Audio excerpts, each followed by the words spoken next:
China, el último bastión importante del comunismo en el mundo. Durante más de 50 años la historia del país ha estado dominada por la sombra de un hombre, Mao Zedong. Se revela como el padre fundador de la China moderna, el hombre que convirtió el marxismo en maoísmo y que dio al pueblo chino una nueva dignidad y respeto.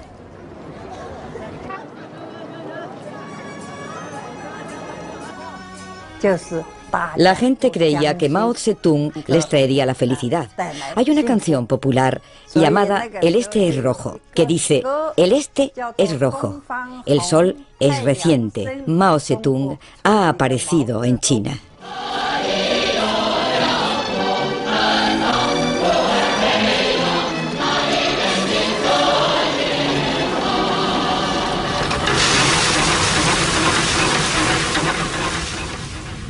Mao procedía de una familia de campesinos. Sus padres y sus abuelos poseían una parcela de 1,5 hectáreas en la población de Shaoxanshang.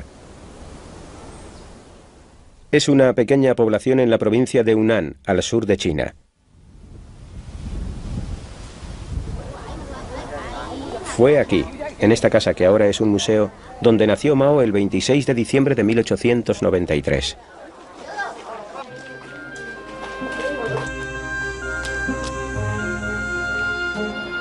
China era una sociedad feudal, donde una pequeña élite vivía bien y millones apenas podían sobrevivir. En las ciudades se extendió la adicción al opio. En el campo los señores feudales gobernaban como si fueran reyes e imponían salvajes impuestos. Las revoluciones campesinas eran frecuentes y se las reprimía cruentamente. La vida era dura y brutal.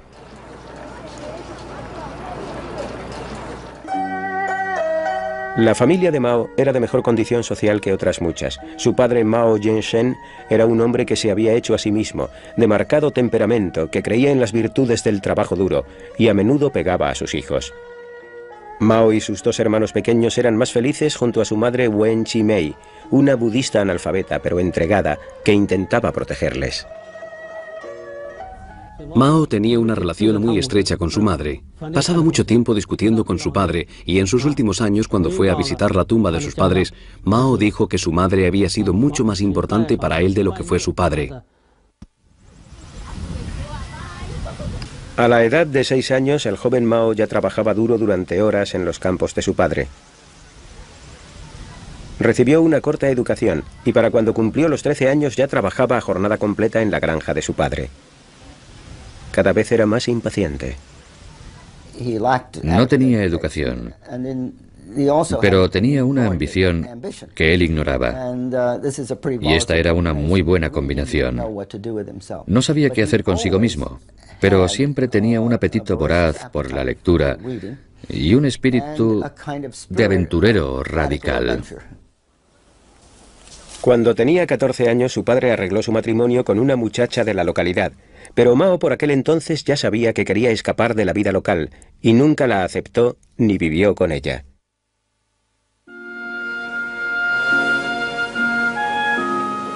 Tres años más tarde, cuando tenía 17, finalmente se fue de casa. Tomó un barco hacia la ciudad de Kansha, capital de la región, donde decidió asistir a una escuela. Casi inmediatamente se vio envuelto en una revolución. Durante años, China había estado gobernada por una monarquía corrupta e incompetente. El país se desmoronaba. La monarquía fue derrocada por el movimiento republicano moderno dirigido por Kuomintang, o el Partido Nacional. Mao se unió a la agitación, aunque en Shansha había una calma relativa. Se apuntó a la Universidad de Magisterio y como gesto de apoyo hacia la revolución se cortó la tradicional coleta china, gesto que hasta entonces había sido considerado como un delito capital. Había bandas armadas y bandidos. Era una época en que una juventud patriótica vagaba por toda China. Se unió al movimiento estudiantil. Soñaba con una nueva China. Creía en la importancia del bienestar físico. Sabemos esto porque uno de sus amigos de juventud escribió un libro sobre el tiempo que vivieron juntos y sobre cómo Mao le convenció a él y a algunos otros para recorrer el campo durante las vacaciones, cruzando ríos y atravesando montañas, porque pensaba que si la gente joven era la que iba a salvar a China, tenían que estar sanos y fuertes para lograrlo. En 1918 recibió el título de maestro. Tenía 24 años. En ese mismo año su adorada madre moría. Ahora ya no le quedaba ningún incentivo para volver a casa y se marchó a la capital, Beijing, para buscar trabajo. La ciudad estaba llena de gente joven intentando ganarse la vida. Mao tuvo dificultades para encontrar trabajo, pero al final encontró un puesto humilde en la universidad y se mudó a una habitación que compartía con otras 7 personas en la parte pobre de la ciudad. Mao era ayudante en una biblioteca de Beijing y creo que para él esto fue lo más cercano a la educación universitaria. Los estudiantes, los otros estudiantes, le trataban con desprecio. También el nivel de este puesto le frustraba enormemente. Fue en ese momento, al mezclarse con los estudiantes, cuando Mao oyó hablar de la revolución comunista en Rusia y se quedó fascinado. Parecía ofrecer nuevas esperanzas para los campesinos oprimidos de su propio país. Mao se convirtió en un marxista revolucionario y miembro inaugural del Partido Comunista Chino. Se trataba de un pequeño grupo, y Mao era, digamos, como el representante de las masas, por decirlo de alguna manera, y nadie le tomaba en serio en absoluto. Mao volvió a la provincia de Hunan para predicar el comunismo entre los campesinos. Con él se llevó a su nueva esposa, la hija de un antiguo profesor suyo. Pero le quedaba poco tiempo para la vida familiar. China entonces estaba gobernada por un violento anticomunista llamado Chiang Kai-shek. En 1927 abatió a sus oponentes radicales. Miles de comunistas fueron brutalmente aniquilados. A muchos les dispararon y golpearon. Mao huyó junto con su familia y un grupo de lucha comunista a las inaccesibles y lejanas montañas de Jiangxi, al sur de China, un lugar que él conocía desde su juventud.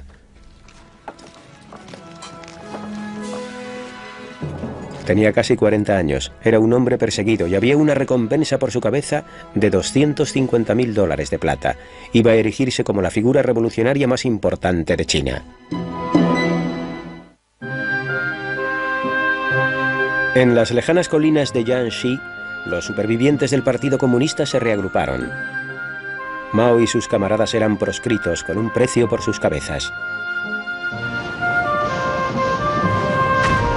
Tomaron las tierras y empezaron a construir una base militar. A finales de los años 20 ya habían conseguido una estable cantidad de seguidores. Mao estaba en su elemento, le encantaba el movimiento, el peligro y la emoción continuos. Pero sabía que el gobierno de Chiang Kai-shek no tardaría mucho en atacar. Mao y otros comunistas se dieron cuenta de que habían construido un ejército poco a poco y con mucha dificultad, porque los campesinos no querían ser guerreros, solo querían ocuparse de sus tierras, cuidar a sus familias. Y a Mao le resultó muy difícil formar un ejército, pero paulatinamente sí que lo logró en diversas bases militares, y esto suponía una amenaza. Mao estaba aprendiendo a ser un organizador hábil y despiadado, aunque lo ocultaba detrás de una fachada de carácter encantador. Mao rezumaba una especie de sencillez básica. Llevaba ropas humildes. Su ropa estaba llena de quemaduras de cigarrillos. Se rascaba en público. Hacía todo tipo de... cometía todo tipo de vulgaridades encantadoras. Y esto hacía que la gente se sintiera muy a gusto, e incluso a veces superior a él. El comunismo se había convertido en una amenaza que el gobierno no podía ignorar. Y en 1930, Chiang Kai-shek atacó. Los comunistas eran muy inferiores en número y en armas. Y si confiaban en las tácticas militares convencionales, serían aniquilados. Fue entonces cuando Mao escribió su famoso Tratado Militar de Guerrillas. Nunca dejes que el enemigo tome la iniciativa. Retírate cuando avance. Ataca cuando descanse.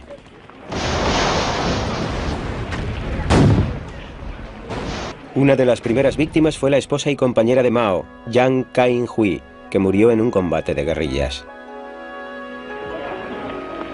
6 meses más tarde, cuando las tropas del gobierno se acercaron, Mao se volvió a casar. Su nueva esposa era una guerrillera llamada Hol Shei-chen, pero fue un matrimonio que vivió en constante fuga.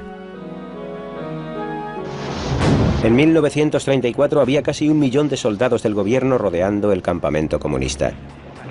Incluso la guerra de guerrillas se hizo imposible. Los comunistas aceptaron su derrota y se vieron obligados a retirarse. A medida que se retiraban, discutían sobre qué harían después. La mayoría de los líderes quería realizar su última hazaña heroica. Mao, casi completamente solo, se opuso a ello, y después de semanas de retirada, afectado por las derrotas militares, se vio obligado a comparecer. Eligió justo el momento oportuno, cuando todo el mundo estaba harto. Habían recorrido cientos y cientos de kilómetros sin saber dónde iban, y él vio este momento como la oportunidad de llevar a cabo una confrontación y convertirse en el líder. Fue una confrontación histórica, el momento en que Mao se convirtió en el líder incuestionable. Partiendo desde el sur, desde Jiangxi, en la mayor retirada de la historia militar, un viaje de unos 10.000 kilómetros atravesando China hasta Shanxi en el norte. Fue conocida como la Larga Marcha. Los ataques que recibían los soldados comunistas eran constantes durante todo el viaje, y el precio a pagar fue alto. De las 100.000 personas que partieron, solo sobrevivieron menos de 20.000.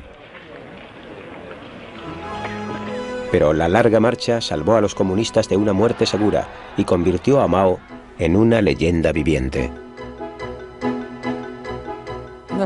En la escuela aprendíamos cómo Mao y el Ejército Rojo escalaban montañas nevadas y las cruzaban. Eran muy heroicos. Sacrificaban sus vidas por China y también por la liberación del pueblo chino, por supuesto. Un año más tarde, en 1936, el líder comunista se refugió en la aislada ciudad del norte de Yenan, demasiado lejana para que las fuerzas del gobierno les alcanzaran. Entonces, igual que ahora, Yenan era una ciudad pobre dedicada al comercio y rodeada por escarpadas montañas, y olvidada por los sucesivos gobiernos. Mao y los demás líderes comunistas instalaron sus viviendas en las cuevas típicas de la región. A medida que el rumor de que había creado una nueva base se extendió, nuevos seguidores se añadían, atraídos por su fama de proscrito. Mao podía llegar a la gente tanto a nivel individual como a nivel colectivo. Era un gran comunicador. Pero también tenía una cierta habilidad para escoger el lugar donde contar su historia. En Yenan especialmente, lo hacía fuera de la ciudad, con las cuevas donde vivía la gente a sus espaldas. Y el estado primitivo de estas cuevas implicaba que había una necesidad de renovarlo todo. El sonido de los caballos, el ruido de los equipos militares, los gritos de los soldados en la distancia, hacían, especialmente para la gente joven que llegaba a Yenan, que todo resultara mágico.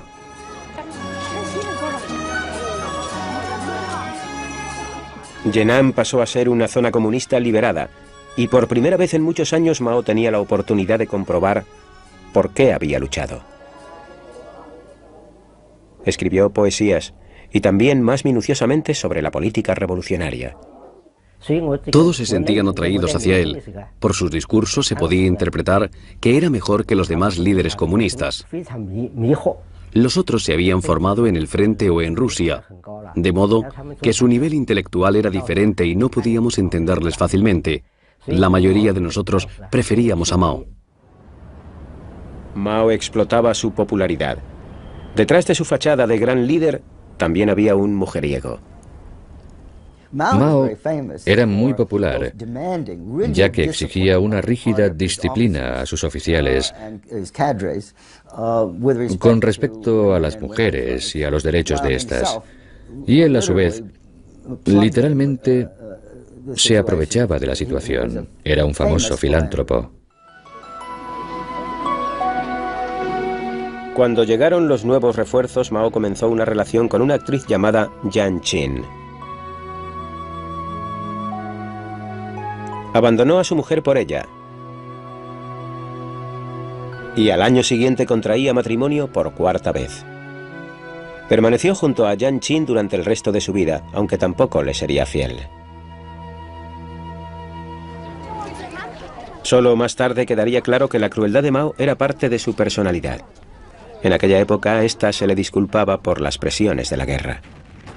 A finales de los años 30, las fuerzas de Chiang Kai-shek se habían trasladado desde el sur y estaban a punto de llevar a cabo un gran ataque.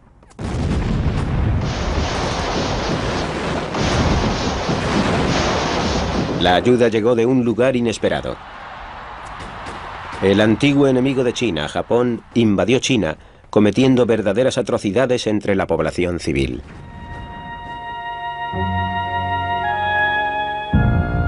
Mao vio la oportunidad de forzar la alianza con las fuerzas de Chiang Kai-shek para luchar contra el invasor extranjero. Ocurrió en el momento justo. La invasión japonesa hizo posible que Mao obtuviera mayores honores, así como el apoyo popular, con el fin de lograr que Chiang Kai-shek desistiera en sus ataques contra los comunistas y formar un ejército contra los nipones. 3 años más tarde, China y Japón entraban en la Segunda Guerra Mundial.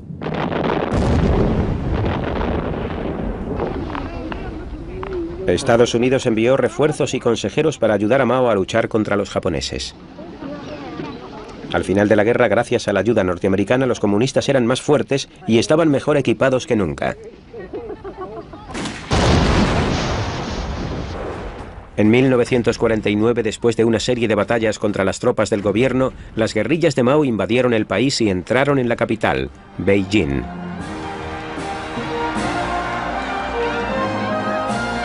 La revolución campesina había triunfado. Estados Unidos había ayudado sin saberlo a uno de los líderes comunistas más importantes del mundo. Mao tenía 55 años y era el líder de guerrillas de mayor éxito del siglo XX, pero tendría que enfrentarse aún a mayores retos.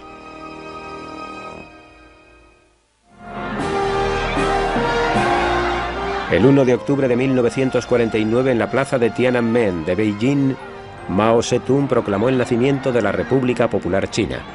Esto suponía el final de 30 años de guerra civil.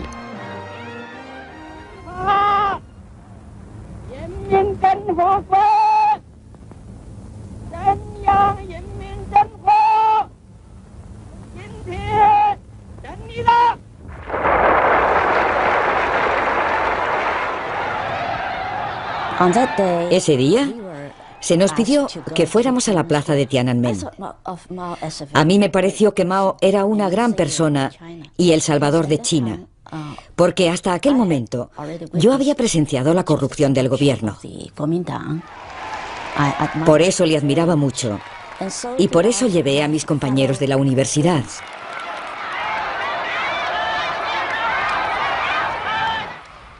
Fue muy emocionante oír a Mao decir: «Os declaro la República Popular China».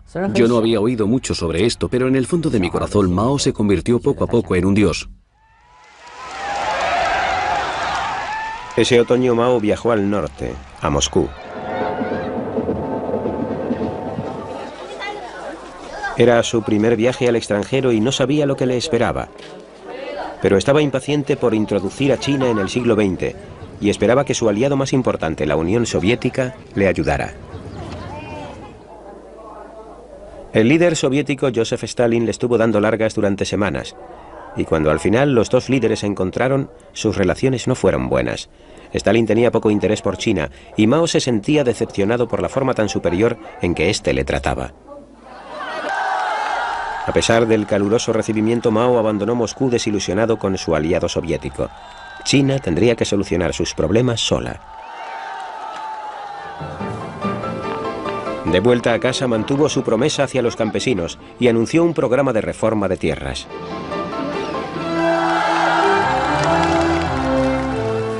Grandes parcelas pertenecientes a los feudos fueron divididas y entregadas a la gente que las trabajaba. Los señores feudales fueron humillados públicamente.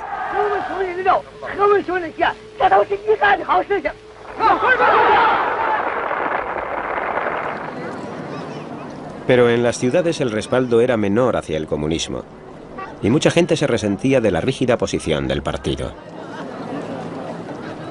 Había un resentimiento general hacia la rigidez con que el partido trataba a todo aquel que no fuera miembro del partido, hacia la forma en que gobernaban el país, concretamente entre los intelectuales que pensaban que por tradición pertenecían a la élite del gobierno y que ahora habían sido desplazados por oficiales del partido que apenas tenían una educación primaria en el mejor de los casos.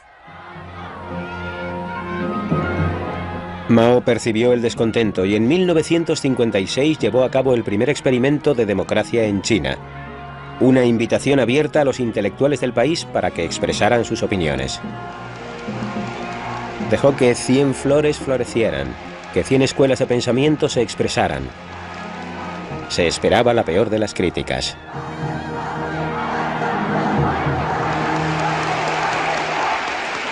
Mao lanzó la campaña Dejar florecer 100 flores con la creencia de que esto daría la oportunidad tanto a los intelectuales como a los estudiantes de expresar sus críticas y esto les dejaría felices y satisfechos. Y realmente pensaba, tampoco lo hemos hecho tan mal en los últimos 7 años, así que ¿por qué vamos a esperar unas críticas fuertes? Pero había malinterpretado el sentimiento general. Aparecieron grandes carteles que criticaban al Partido Comunista, y a Mao le afectó mucho la severidad de los comentarios. Mao estaba muy nervioso. A medida que aparecían más y más carteles, cada vez estaba más intranquilo, y uno de mis amigos, que era su secretario, incluso me dijo que había enfermado debido a la preocupación. Fue la última vez que Mao consultó al pueblo chino. Al cabo de poco tiempo abatiría cruelmente a aquellos que se atrevieron a manifestarse. Cientos de miles fueron clasificados como derechistas y perdieron sus trabajos. Decenas de miles fueron enviados a prisión.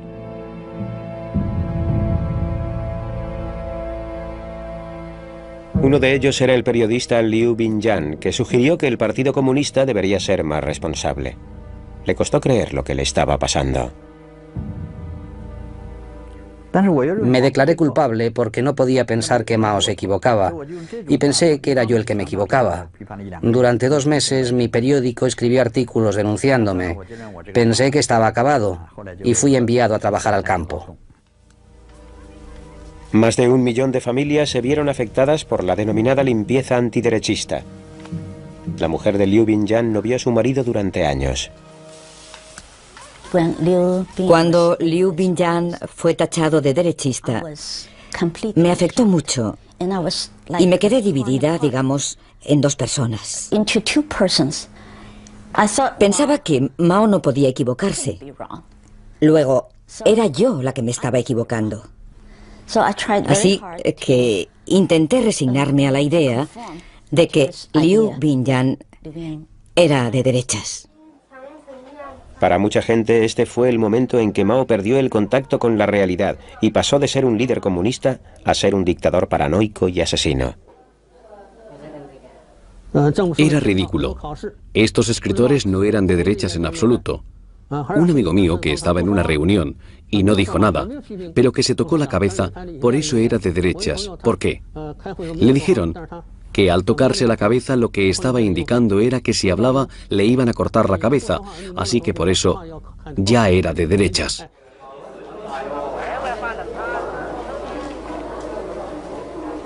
Pero a Mao ya no le importaba. Rodeado de sus hombres de confianza, tenía ahora libertad para perseguir sus ideales personales. Pocos se podían imaginar a dónde llegaría esto. En 1958, Mao abandonó Beijing para hacer una de sus giras periódicas por el país.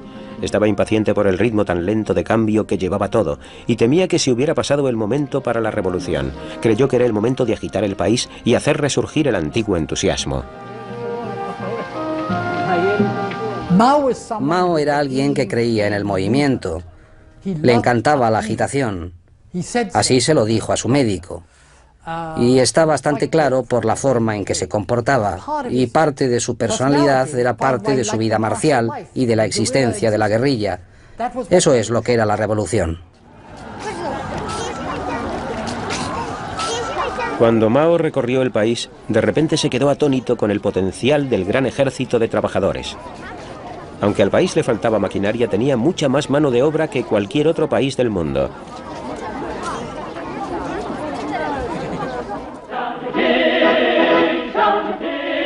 Ese verano habló de pasar a la acción y lo llamó el Gran Salto Adelante, una movilización masiva de millones de chinos.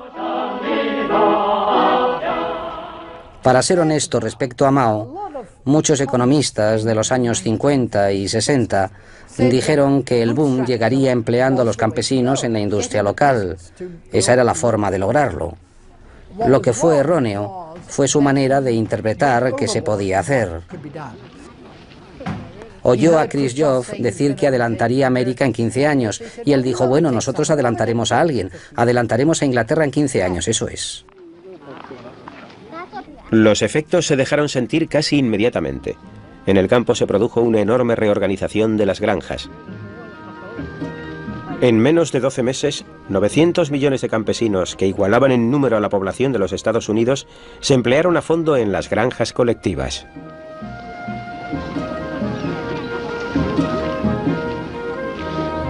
Se esperaba que la producción de grano se cuadruplicara. Pero los planes de Mao eran incluso más ambiciosos. El país tenía que producir más acero. ¿Por qué no tenían los millones de chinos que ayudar al país a avanzar y a industrializarse de la noche a la mañana? Se publicó un decreto y el país se convirtió en productor de acero. Ese año el cielo nocturno era de color naranja, ya que millones de diminutos hornos se construían en cada ciudad y lugar de trabajo. Mucha gente no tenía nada que echar al horno.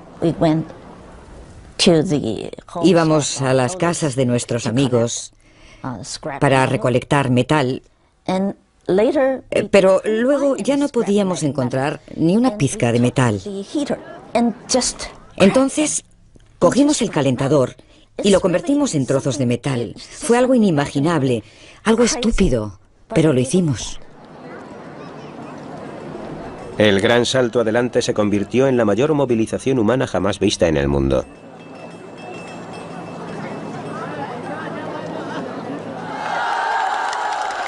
Los informes reflejaron un enorme crecimiento de la producción. Mao quería oír buenas noticias, y como los recuerdos de la limpieza antiderechista todavía estaban frescos en la memoria del pueblo, nadie le contradecía. Mao se volvió ciego y sordo. Estaba aislado y enfermo, como un emperador en su palacio. El año siguiente la verdad salió a la luz. La mayor parte del acero era inservible. Y lo que es peor, con el fervor de producirlo se habían dejado de recolectar las cosechas durante los 2 últimos años.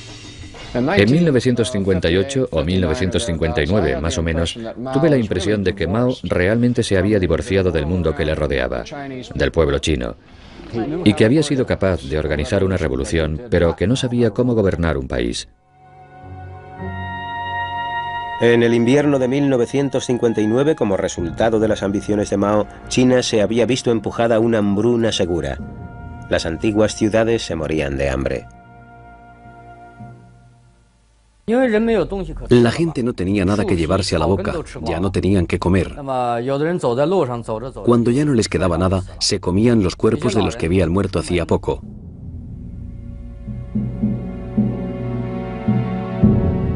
Voy a contarles una historia real. Un marido le dijo a su mujer: si todos nosotros intentamos sobrevivir, ninguno lo conseguirá. Voy a darte mi comida, y cuando yo muera quiero que te comas mi cuerpo y que críes a nuestro hijo.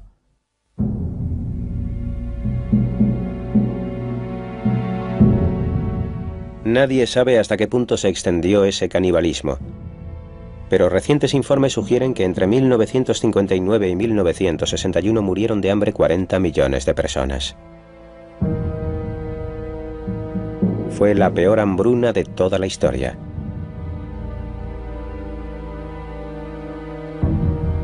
Pero se le ocultaba a la nación el nivel del desastre. Solo los líderes comunistas conocían la realidad. Mao fue dejado de lado y su oponente Yu Shaoxi, un político pragmático, se hizo cargo del país. Por primera vez en 25 años, Mao se vio obligado a ocupar un puesto secundario. Pasaría los próximos años planeando su vuelta al poder.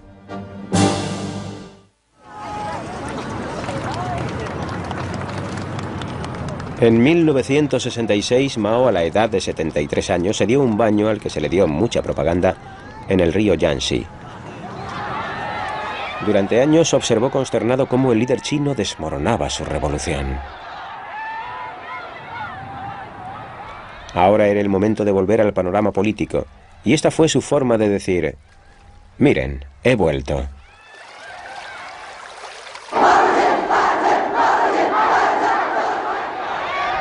Más tarde ese mismo año invitó a cientos de miles de colegiales y estudiantes a una serie de enormes reuniones en Beijing. Calculó que los jóvenes no sabrían nada sobre la hambruna y que todavía seguiría siendo un héroe nacional para ellos. La gente sentía pasión por Mao. Se emocionaban mucho con él. Pensaban que era perfecto. Acudían a estas reuniones, permanecían de pie, esperando durante horas a que Mao apareciera, y le saludaban mientras él desfilaba. Los pensamientos de Mao aparecieron publicados en un libro rojo a principios de los 60, creando una especie de histeria entre los jóvenes. Había publicaciones todos los días en los periódicos promocionando a Mao y al Partido Comunista. Decían que era el salvador del pueblo chino. Su imagen estaba presente en todas nuestras vidas, por todos los sitios. Cualquiera que tuviera la oportunidad de estrecharle la mano, ya no se la lavaba. No se lavaba la mano durante semanas, y todo el mundo quería tocarle la mano a aquel que hubiera podido tocar la mano del gran Mao. Mao estaba convencido de que el líder de la nación estaba reintroduciendo el capitalismo. Con una total indiferencia hacia el proceso natural de cambio político, reunía a los estudiantes con el fin de derrocar a los capitalistas, término con el que se refería a sus oponentes políticos. China dio la bienvenida a lo que luego se llamó la Gran Revolución Proletaria Cultural. Mao era un gran manipulador del proceso político. Estaba creando el caos intencionadamente con el fin de retomar el poder del partido. No estaba loco. Era muy consciente de que estos conflictos que él estaba creando debilitarían a sus oponentes, con lo que él restablecería su propia autoridad y su propio control. El caos se extendió por China como un relámpago cuando el ejército rojo de Mao se encargó de la limpieza de los asuntos políticos. Muchas de sus víctimas fueron sus antiguos enemigos, los intelectuales.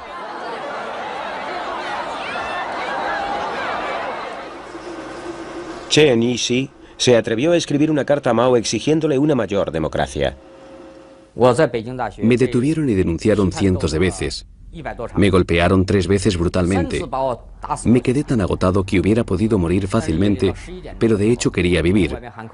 4 miembros de mi familia fueron asesinados porque se me acusaba de contrarrevolucionario.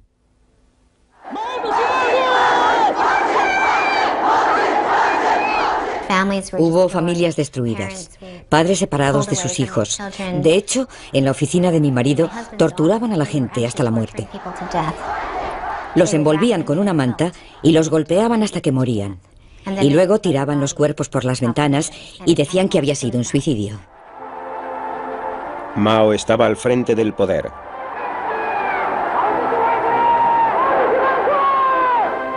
En una reunión del Partido Comunista en 1969 recibió una bienvenida histérica por parte de sus seguidores.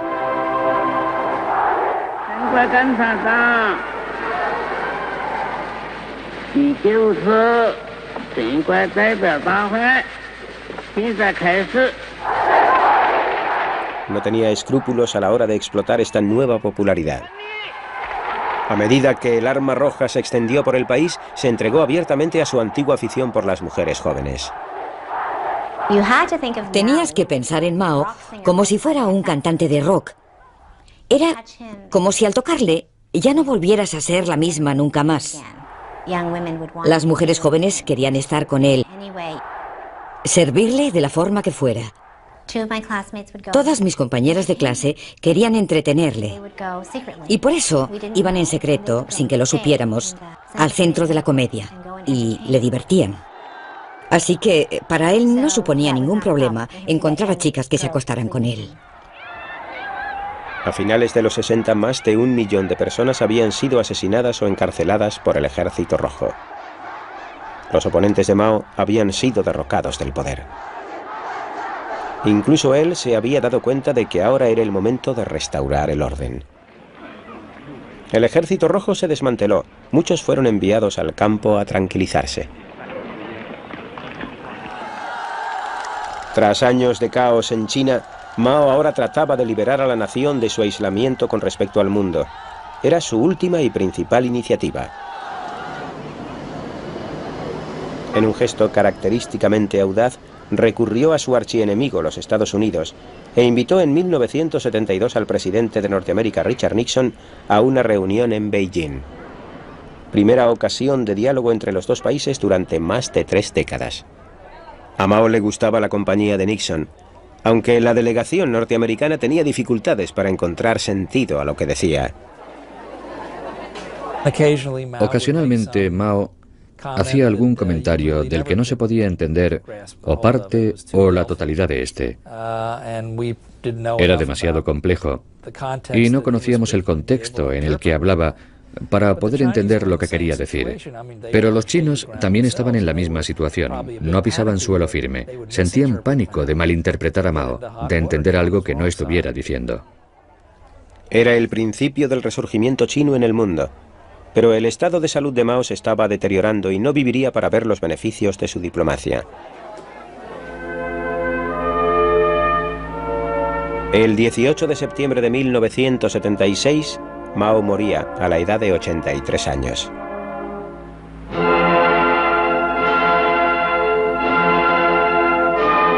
China estaba desolada. Y todavía hoy el pueblo chino se está adaptando a su herencia. Sus malos juicios acarrearon la muerte de decenas de miles de personas. Si le miramos desde este punto de vista, fue uno de los mayores criminales de la historia, aunque también fue un gran precursor del bien.